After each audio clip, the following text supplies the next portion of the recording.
Trick for longevity of your stuff. Again, you're cutting metal edge, so you do have some metal filings that can get sucked in. The machine itself, the motor is magnetic, so it wants to suck in the metal. So cleaning out that motor, again, using compressed air, getting inside here and cleaning out this motor with compressed air is a great thing to do, and that will prevent your motor from shorting out and burning out over time. If you let it get really gunked up, it's just going to short out the motor eventually. So again, blowing this out with compressed air. The Ultra Duster, you know, any of these things at the Office Depot work really well as well for any time you're on the road or you don't have a compressor at home.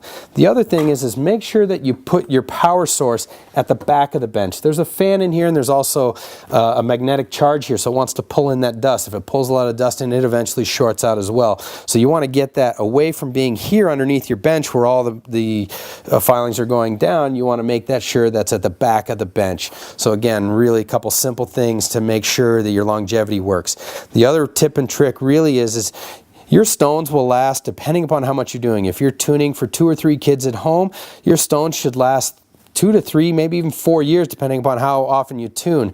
Having the coarse stone will get the heavy work done, setting angles in, and it'll help save your medium stone. So once you've run your Snowglide, how do you finish it? Everybody asks me this question quite often. So simply, I put the ski up in the vices sideways again. I like a very, very fine ceramic stone. Some people told me they use diamond stones. Again, if you're using diamond stones, you're knocking away that really, really fine edge. So use the finest stone you can get is all you need. And again, it's no pressure. It's light pressure, just a run on the base edge and a run on the side edge. If you're doing race skis, it's best to finish on the top edge because you put that last little bit of shape down so you get really great grip. If you're doing your own personal skis for powder skiing or all mountain skiing, it's usually good to finish on the base edge. This just allows the ski to have a little bit more slide movement to it, so very, very simple. Now, one last thing, if you really just want to impress your friends on how smooth and how buttery this edge is, if you've seen a Snowglide operate, you know what I'm talking about, how clean and smooth this edge is. It's so sharp, as you can see here, yet I can move my fingers back and forth this way without having any injuries whatsoever. And that's because you have such a smooth edge, has no burrs on it whatsoever, but it's sharp. So it's going to bite on any type of ice. But just to impress your friends, I always find this is a great trick.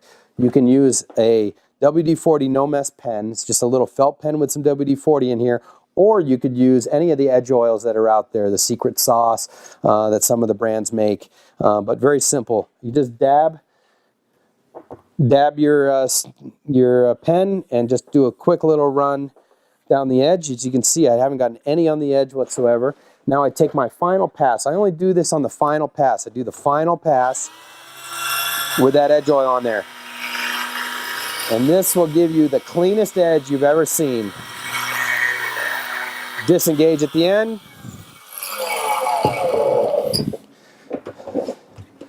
Now you've got a butter smooth edge that is sharp as can be.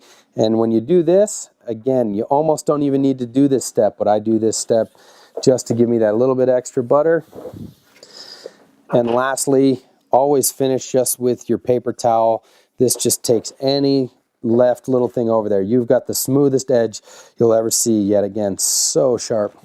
So those are the tips and tricks for Snowglide.